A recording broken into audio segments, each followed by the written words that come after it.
Asylum Inc. presents The Doctor's Findings.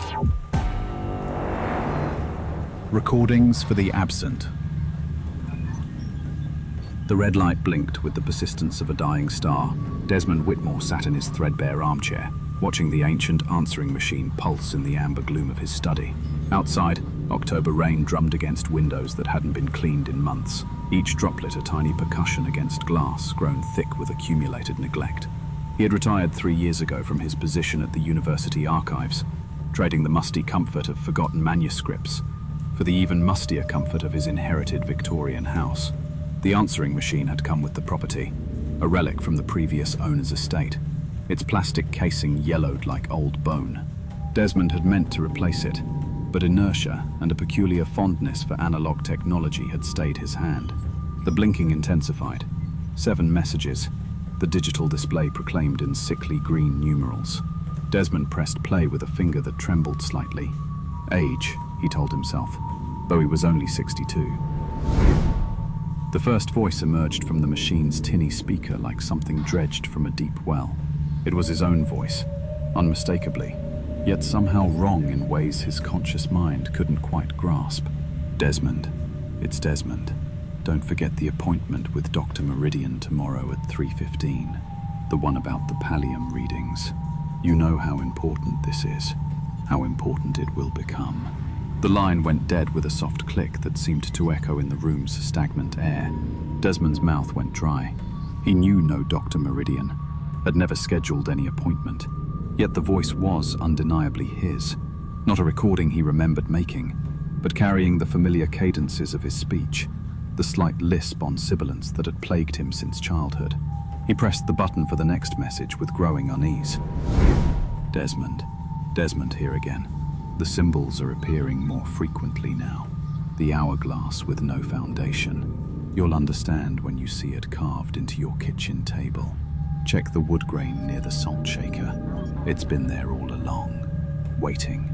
Desmond's legs carried him to the kitchen before conscious thought could intervene. The table sat beneath a pool of fluorescent light that cast harsh shadows into its pine surface.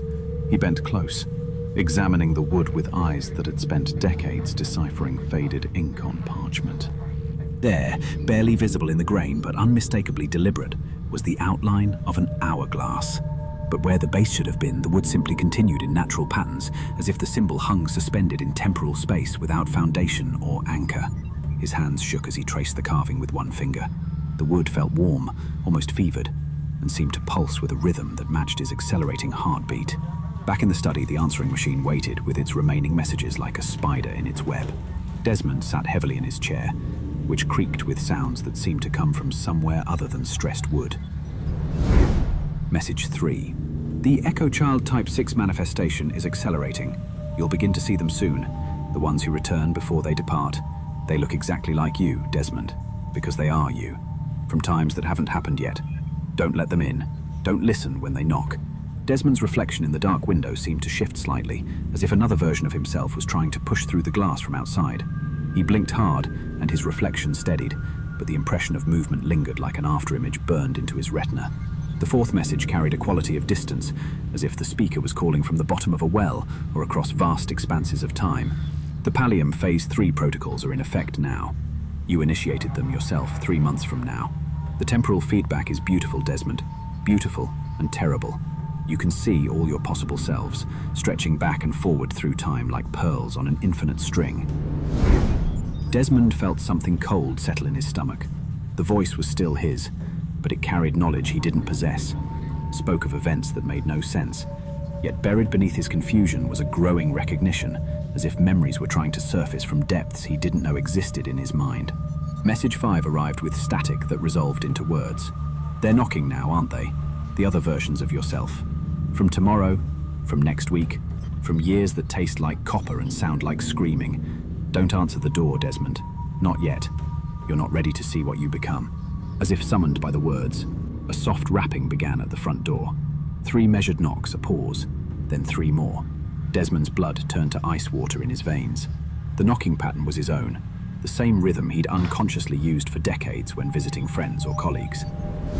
The 6th message played while the knocking continued with mechanical persistence. By now you understand. The boundaries are dissolving. Past, present, and future are bleeding together like watercolors in rain. The appointments you're being reminded of are real, Desmond. You will make them. You will keep them. Time isn't a line, it's a loop that feeds back on itself until causality becomes a Mobius strip with no beginning or end. Desmond pressed his palms against his ears, but the knocking penetrated his flesh and bone, seeming to originate from inside his skull. Through the window he caught glimpses of figures moving in the darkness, tall shapes that moved with his gait, carried themselves with his peculiar forward lean, but whose faces were turned away from the light. The final message began to play, and Desmond realized with creeping horror that he could mouth the words along with the voice. This is the last recording you'll receive from yourself, Desmond. After this, you become the caller instead of the listener. You'll pick up the phone and dial your own number, reaching backward through time to warn the man you used to be. But warnings become prophecies, and prophecies become inevitabilities. The loop closes, Desmond. It always closes. The message ended, and silence fell like a stone into still water. Desmond sat in the amber darkness of his study, surrounded by the accumulated detritus of a life suddenly rendered meaningless. The knocking at the door had stopped, but he could feel presences gathering outside, versions of himself from times that existed in potential rather than actuality, future selves made manifest by the strange mathematics of temporal recursion. His hand moved toward the telephone without conscious volition. The receiver felt cold and heavy, like metal that had been buried underground for centuries. The dial tone hummed with harmonics that human ears weren't meant to hear. Desmond began to dial his own number, understanding now that he was fulfilling a pattern that had already been completed, starting a loop that had no beginning. As the phone rang in his ear, he heard his own voice answer, younger, more confused, still clinging to the illusion of linear time. "Hello?" his past self said, and Desmond opened his mouth to speak the words that would begin the cycle anew. Outside his window, the rain continued to fall, each drop carrying echoes of all the other times it had fallen, and all the times it would fall again, in an eternal recursion of water returning to the earth from which it had risen. The boundaries between what was, what is, and what would be dissolved like salt in that endless rain, leaving only the infinite present of the loop. Desmond spoke into the phone, his voice joining the chorus of his own echoes across time. "Desmond, it's Desmond. Don't forget the appointment." The red light on the answering machine began to blink again, recording a message that had already been received, would be received, was always being received, in the place where time ate its own tail and causality became a perfect, impossible circle with no beginning and no end. In the space between the recorded words and their playback, Desmond Whitmore continued to exist in all the moments of his life simultaneously. Past, present, and future collapsed into a single point of terrible, beautiful recognition. The Pallium Phase 3 protocols were indeed in effect, and the Echo Child Type 6 manifestation was complete. He was home now, in the eternal present of the loop. He had always been home. Welcome back to the archives, my dear, darling voyeurs, where we have just witnessed the deliciously recursive nightmare of poor Desmond Whitmore, whose story serves as a chilling reminder that some collections refuse to stay properly catalogued. You observed how our retired archivist's simple answering machine transformed into a temporal Ouroboros, devouring its own chronological tale with ravenous appetite. Throughout the episode, you watched Desmond receive those increasingly frantic phone calls from himself across time, each message revealing mysterious appointments he swore he never made, and those symbols carved into wood that pulsed with such fevered warmth. The most terrifying moments came when those other versions of himself arrived at his door, knocking with his own desperate rhythm, while our poor Desmond became both caller and receiver, trapped in that exquisite loop, where warnings transformed into prophecies, and prophecies crystallized into inevitabilities.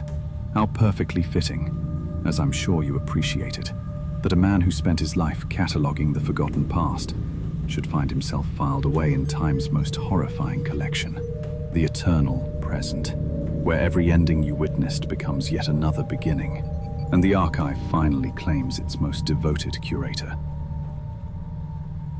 If you found yourself stirred, unsettled, or just a bit more wary of shadows, consider offering a like to feed the entity that powers these tales. And should you subscribe, you may yet survive to hear the next whisper from the void.